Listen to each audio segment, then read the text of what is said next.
Let's go ahead and bring in now Bryan Proctor. He's the president of Public Safety Division at Tyler Technologies.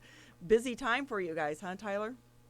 There is no doubt about that. That's for sure. It's between the pandemic and obviously all the discussion going around the nation around public safety. It's been an exciting few months for us at the Public Safety Division at Tyler.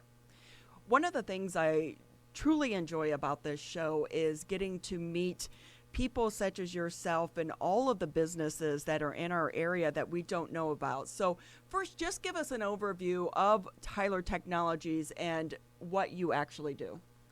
Sure. So Tyler's the largest company that's focused solely on providing software solutions to the public sector.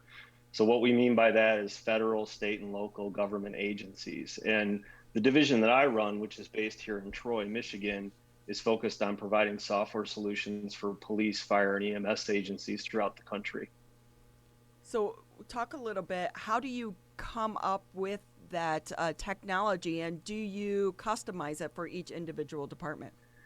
Yeah, it's a great question. So, if you think about at a very high level what we provide from a technology standpoint, we initially provide a solution that allows agencies to dispatch officers and firefighters. So, if you think about a 911 call that comes in, they have to do something with that information. They use solutions to dispatch first responders as effectively and efficiently as possible. We provide those solutions.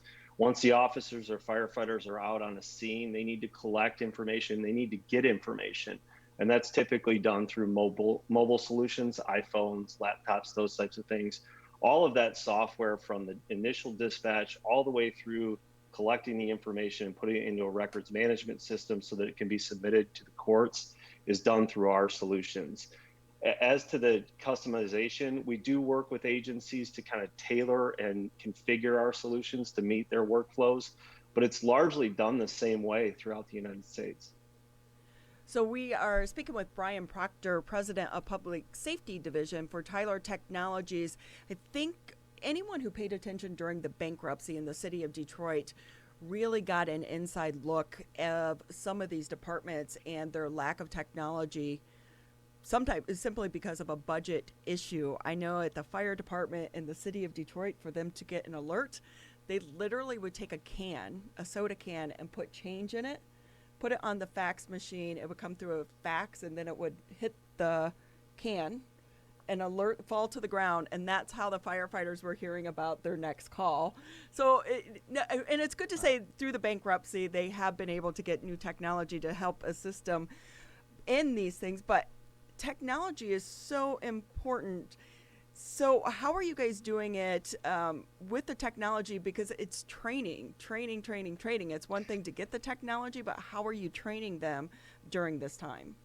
Yeah, so it's a great question. And to the technology point, I mean, there's so many additional expectations of government and public safety agencies in general over the last few years and decade, and technology has been able to bridge that gap. I mean, your example is a good one, and it's kind of scary when you think about certain ways that things are done without technology. But for us, training is really ongoing. We do it in a number of different ways.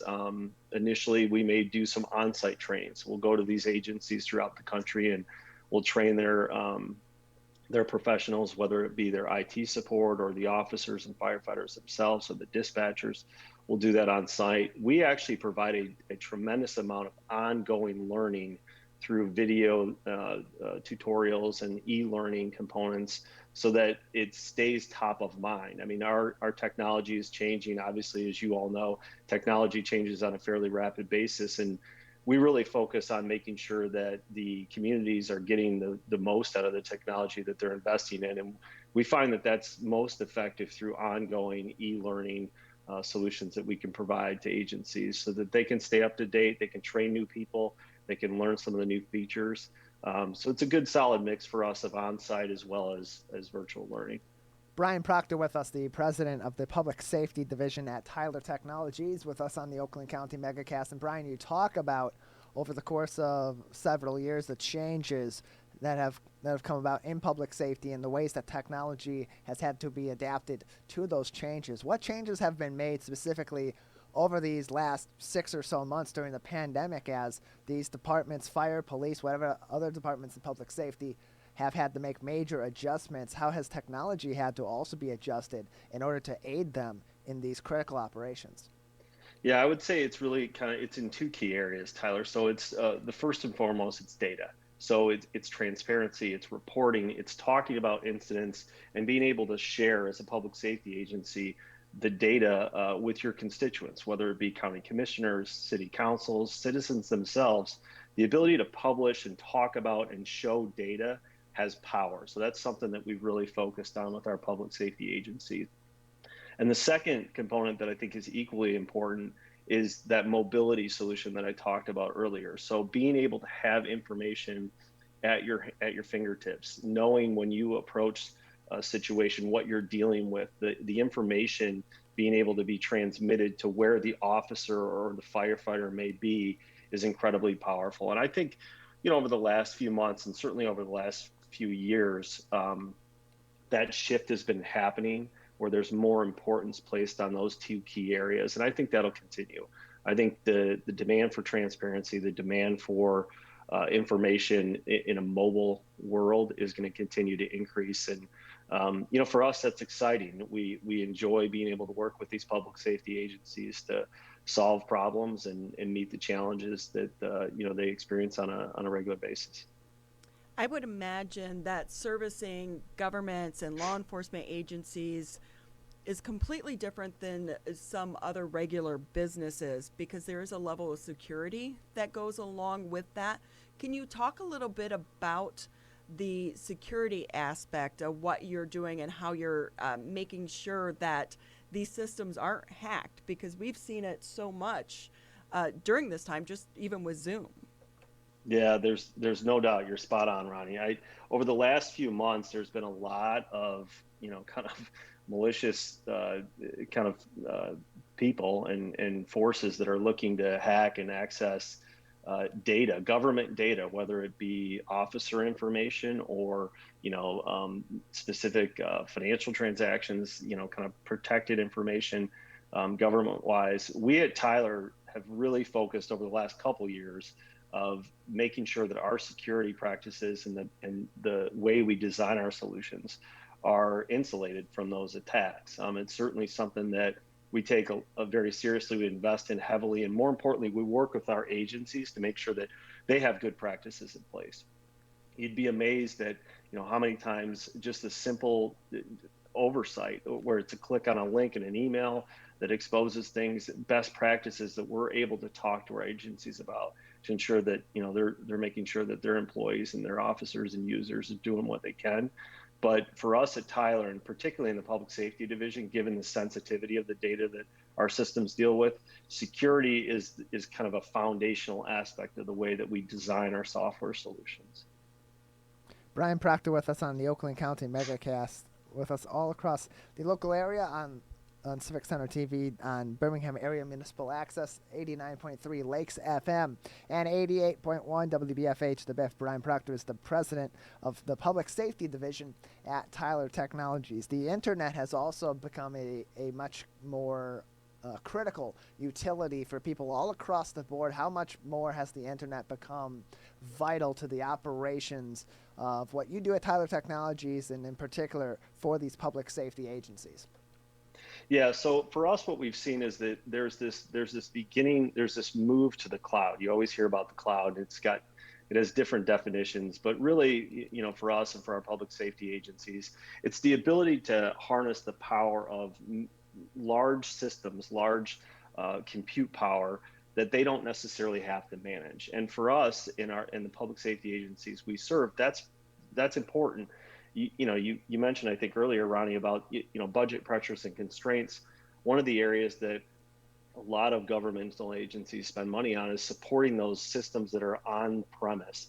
And what we've seen is there's a desire, given the security that I've talked about earlier and the ability to use the power of the cloud, there's this desire to slowly move over time and access those capabilities. Now, what that does is it places significant importance on connectivity.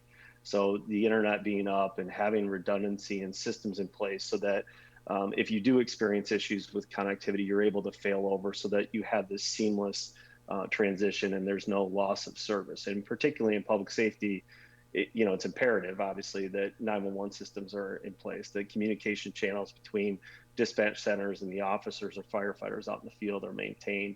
So it's kind of a we look at it from two different ways: the power of being able to use the cloud, but also the importance of the connectivity and ensuring that internet connection is stable and solid and viable. So you're a tech guy. Give us a peek into the future. Where do you think we're going? And can you talk at all about AI, artificial intelligence? Yeah, so I'll give you an example. So first off, I do think that data and mobility are going to be, key aspects of where we're going, particularly in public safety. A good example of how we're using AI and how we're thinking about AI is reducing officer time of creating reports. So what I mean by that is every time an officer goes out, interacts on a scene, he or she has to take down information so that that information can be placed into a data repository that then can be reported on later.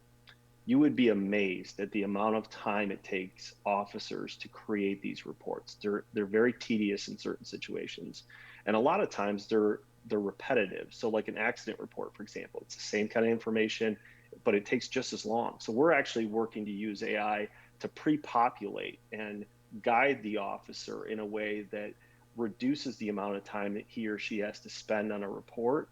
And the goal, obviously, is to get that officer out doing what he or she wants to be doing, which is working with citizens, protecting communities, acting to make sure that things are safer.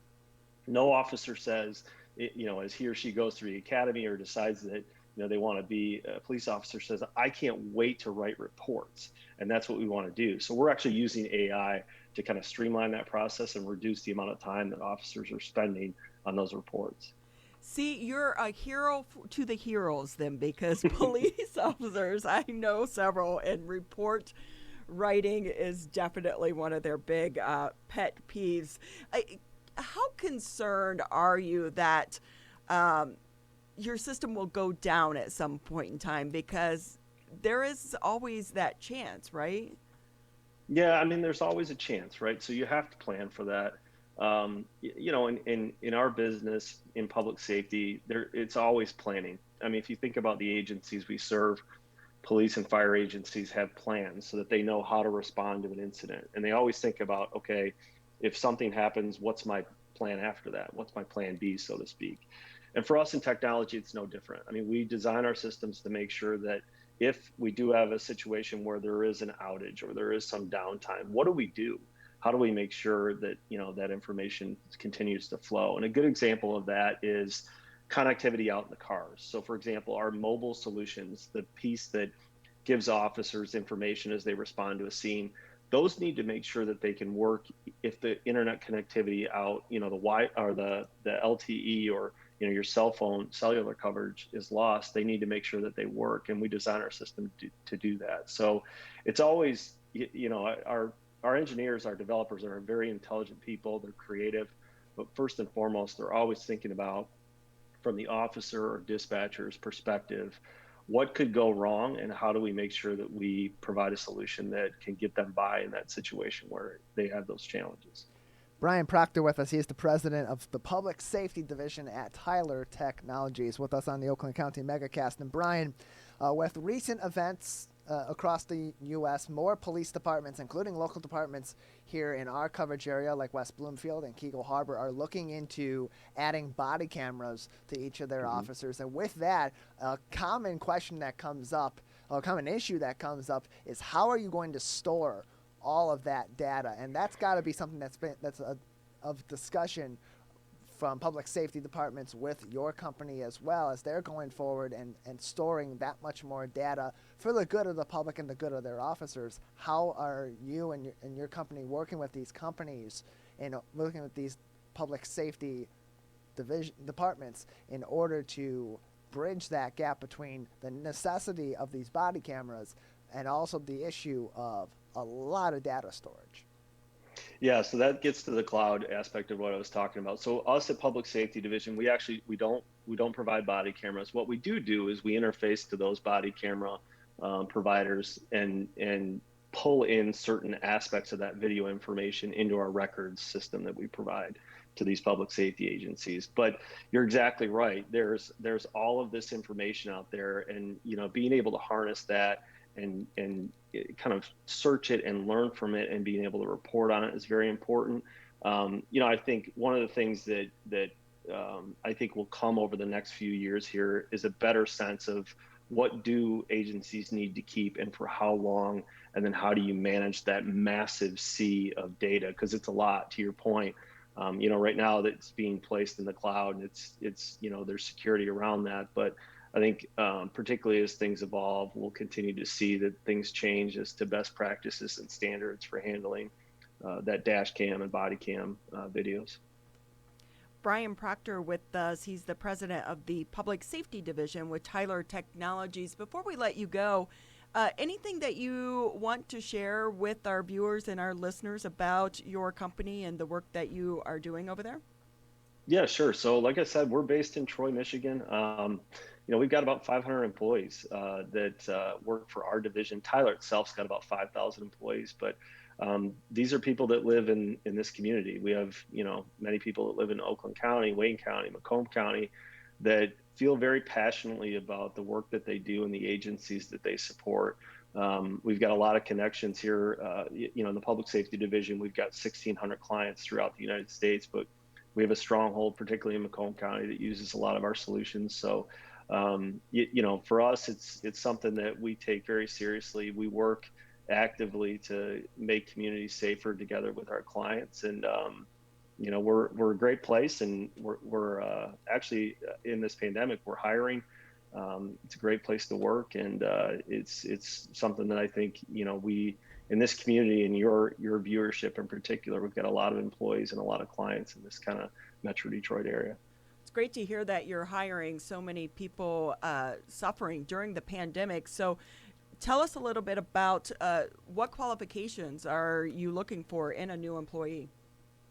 Yeah, so we're always looking for new developers. So, for example, I mean, the pandemic's been strange, right? We've worked from home since March, but we actually conducted this summer our normal software developer internship program. So we had 15 software developers that worked virtually throughout the summer on certain projects from universities in the area, in particular, University of Michigan and Oakland University, as well as Michigan State.